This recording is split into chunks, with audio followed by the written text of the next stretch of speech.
Pengajuan hak angket di DPR untuk menyelidiki dugaan kecurangan di pemilu 2024 menjadi pro kontra. Mantan Ketua Mahkamah Konstitusi Jimli Asidik pun memberikan responnya soal hak angket ini. Jimli menyebut di era kepemimpinan Presiden Joko Widodo, DPR tak menggunakan hak angket. Sementara kepemimpinan sebelumnya, hak angket juga digaungkan. Padahal hak angket merupakan salah satu wujud dari check and balance yang bisa dilakukan DPR kepada pemerintah. Jimli menekankan adanya hak angket merupakan bentuk bahwa DPR RI betul-betul bekerja menjalankan tugas dan fungsinya. Kehadiran hak angket juga tidak akan memecah belah bangsa Indonesia serta menjadi indikator bahwa demokrasi di tanah air berjalan baik. Ia lantas menyebut selama 10 tahun kepemimpinan Jokowi, DPR memble. Jimli pun menambahkan mayoritas pemerintahan presiden sebelum Jokowi mengalami hak angket DPR. Melihat tak adanya penggunaan hak angket di kepemimpinan Jokowi, Jimli menilai fungsi parlemen tak jalan. Diketahui belakangan ramai wacana penggunaan hak angket untuk mengusut dugaan kecurangan pemilu. Hal ini pertama kali diungkap oleh kubu pasangan calon presiden dan wakil presiden nomor urut 3, Ganjar Pranowo Mahfud MD. Ganjar mendorong dua partai politik pengusungnya, PDIP dan Partai Persatuan Pembangunan menggunakan hak angket karena menurutnya DPR tidak boleh diam dengan dugaan kecurangan yang menurutnya sudah telanjang.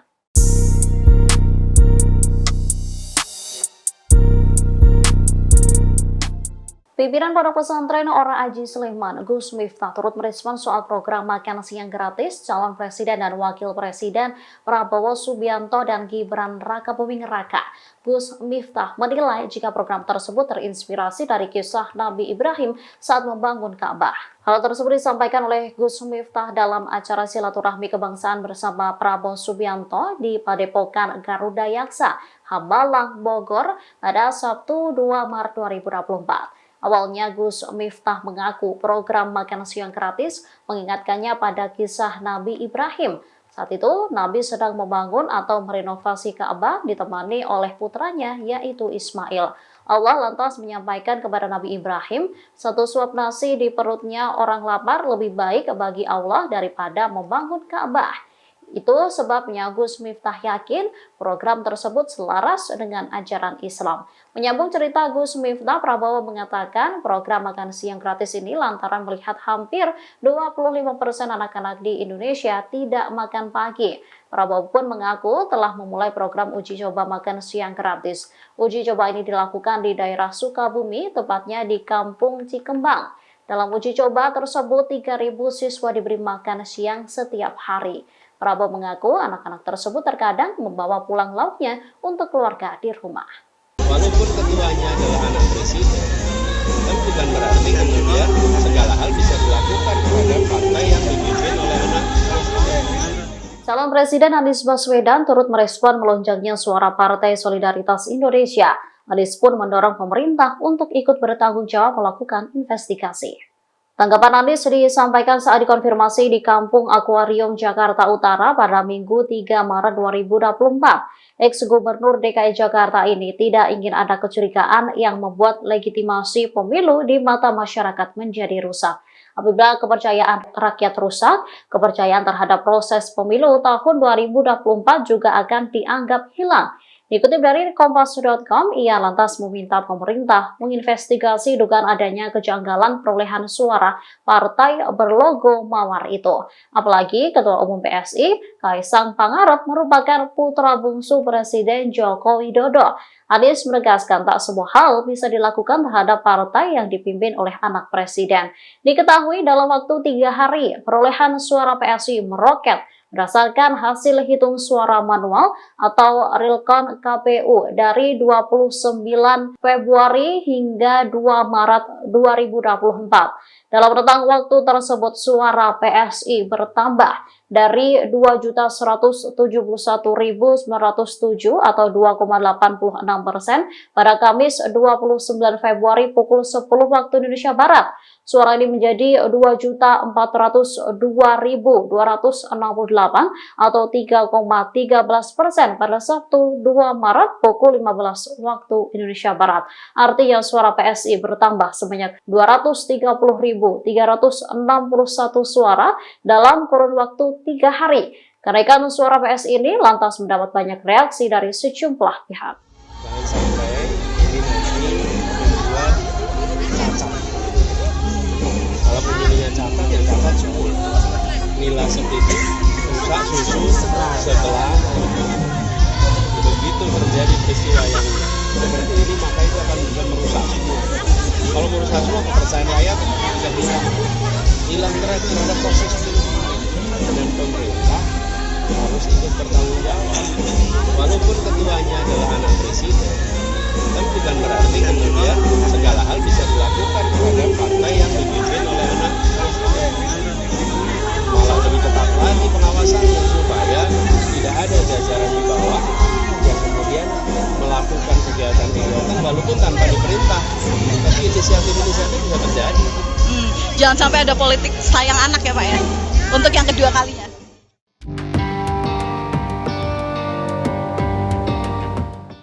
Calon Presiden Prabowo Subianto merespon perolehan suaranya yang unggul dari paslon lain berdasarkan real count KPU Pilpres 2024 yang meminta para pendukungnya tidak membuat euforia karena KPU belum secara resmi mengumumkan hasil sebenarnya perolehan suara pemilu.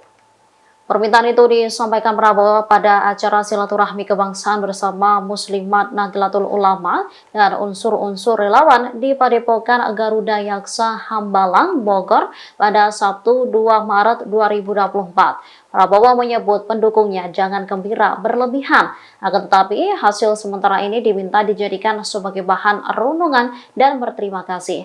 Lebih lanjut, Prabowo menyebut perolehan suara itu justru menandakan tanggung jawab yang besar. Prabowo juga mengatakan bahwa ia merasa dekat dengan NU, terlebih Presiden keempat Abdurrahman Wahid atau Gus Dur. Gus Dur, kata Prabowo, banyak membimbingnya.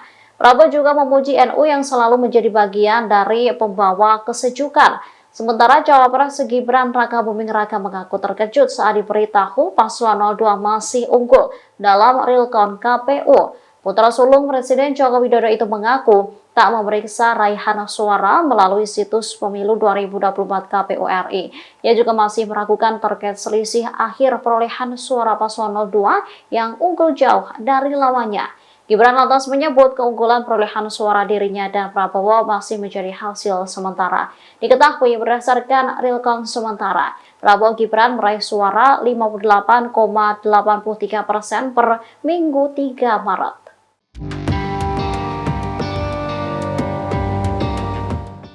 Kenaikan perolehan suara Partai Solidaritas Indonesia mendapat beragam reaksi dari sejumlah pihak. Ada yang menilai perolehan suara ini wajar, namun ada pula yang memberikan sindiran. Ketua Majelis Pertimbangan P3 M. Romahur Muzi memprotes kejanggalan suara itu melalui akun Instagramnya pada Sabtu 2 Maret 2024. Dikutip dari tribunnews.com, ia bahkan menduga ada operasi sayang anak di balik anomali lonjakan suara PSI tersebut. Menurutnya, lonjakan suara PSI itu tidak masuk akal. Sementara juru bicara tim pemenangan nasional Ganjar Pranowo Mahfud MD, Ciko Hakim menduga ada penggelembungan suara di balik melesatnya suara PSI dan menurunnya suara P3. Ciko mengatakan selama ini P3 selalu memperoleh hasil pemilu di atas hasil survei yang dilakukan sejumlah lembaga.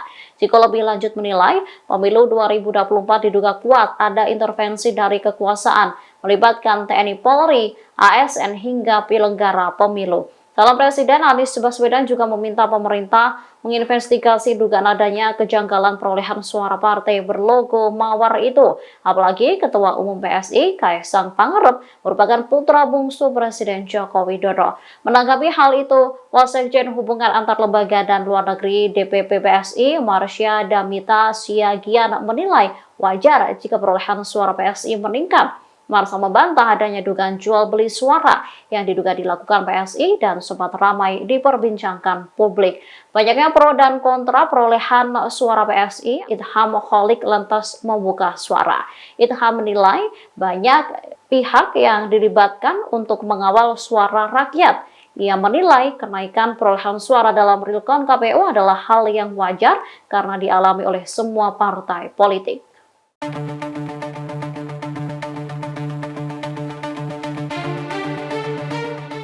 Ketua Umum Partai Solidaritas Indonesia, Kaisang Pangarep, digadang-gadang akan maju di Pilkada DKI Jakarta 2024. Namun, Kaisang diperkirakan tak akan maju sebagai calon gubernur, melainkan sebagai calon wakil gubernur. Dugaan ini disampaikan oleh pengamat politik dari Universitas Al-Azhar Indonesia, Ujang Komarudin, pada Minggu 3 Maret 2024. Awalnya, Ujang menilai wajar jika nama Kaisang turut diperhitungkan di bursa Pilkada Jakarta. Pasalnya, status Kaisang sebagai anak Presiden Jokowi membuatnya berada di daftar terdepan jika Jokowi ingin kembali bermain di Pilkada Jakarta. Namun, Ujang memprediksi Kaisang akan dimajukan sebagai cawagup. Alasannya karena Kaisang belum berusia 30 tahun pada pemilihan bulan November besok. Terkait siapa sosok cagup yang cocok bersama Kaisang, Ujang turut memberikan tanggapan yang menyebut semua tergantung kesepakatan dari partai koalisi, mengingat bila mengacu realcon sementara KPU tidak ada parpol di DPR DKI yang bisa memajukan calonnya sendiri. Adapun syarat mencalonkan paslon di Pilkada Jakarta yakni minimal memiliki 22 kursi di DPRD DKI Jakarta. Sebelumnya Ketua DPW PSI DKI Jakarta Elva Farhi Holbina mengatakan pihaknya saat ini belum memikirkan Pilkada Jakarta. Pihaknya masih fokus untuk mengawal proses penghitungan suara Pileg 2024 di Jakarta. Download Tribun X sekarang, menghadirkan lokal menjadi Indonesia.